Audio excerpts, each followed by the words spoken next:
আবার কিছু আছে কথার মধ্যে শিরক, যেমন কেমন আছেন, আপনার দোয়ায় ভালো আছে। কেমন আছেন, আপনার দোয়ায় ভালো আছে। আপনার মায়ের কি অবস্থা, মায়ের অবস্থা ভালো, ডাক্তারটা সময় মতো না আসলে মাকে বাঁচানো যেত না। যাত্রা কেমন ছিল, জার্নি খুব ভালো ছিল, ড্রাইভার অনেক ভালো ছিল, ড্রাইভারের দক্ষতায় অ্যাক্সিডেন্ট থেকে নিশ্চিত অ্যাক্সিডেন্ট থেকে বেঁচে গেছে। আমি না থাকলে কাজটা হতো না, ভাগ্যিস আপনি ছিলেন, না হলে আমার এই বিপদ থেকে রক্ষা হতো না। প্রচুর কথা বলতে গেলে সারা রাত চলে যাবে, কথার মধ্যে বেশি শিরক হচ্ছে।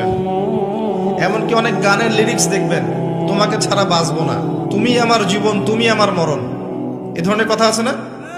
আসমান জমিন চন্দ্র সূর্য সব তোমার, তোমার জন্য চাঁদ নিয়ে এসে দিব, চাঁদে বাড়ি বানাবো, কত কথা।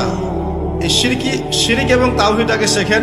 শেখার পরে আপনি উপন্যাস পড়বেন, কবিতা পড়বেন, গানের লিরিক্সগুলো পড়বেন, দেখবেন যে শিরিক দিয়ে ভর্তি।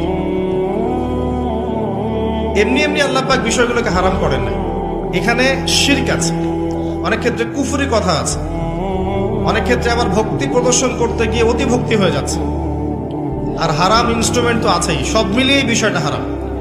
তার উপরে আবার এটা আপনার সময় কিল করবে এবং আপনাকে আল্লাহর জিকির থেকে সরিয়ে দেবে। যখন আপনি এগুলোর মধ্যে ডুবে যাবেন, ওই মোমেন্টে আপনি আল্লাহকে ডাকতে পারবেন না, ওই সময়টা ওরা খেয়ে ফেললো। সব মিলিয়ে বিষয়টা হারাম। তো এরকম কথায় অনেক শিরক হয়। তো বেসিক কথা হচ্ছে তিনভাবে শিরক হতে পারে: আপনার কথায়, আপনার কাজে এবং আপনার চিন্তায়। কথা, কাজ এবং চিন্তাকে বিশুদ্ধ করতে পারলে তাওহীদ প্রতিষ্ঠা হবে, এবং তাওহীদের উপর থাকলে পরেই উম্মার কল্যাণ আছে। আল্লাহ পাক আমাদেরকে তাওহীদে থাকার তৌফিক দান করুন।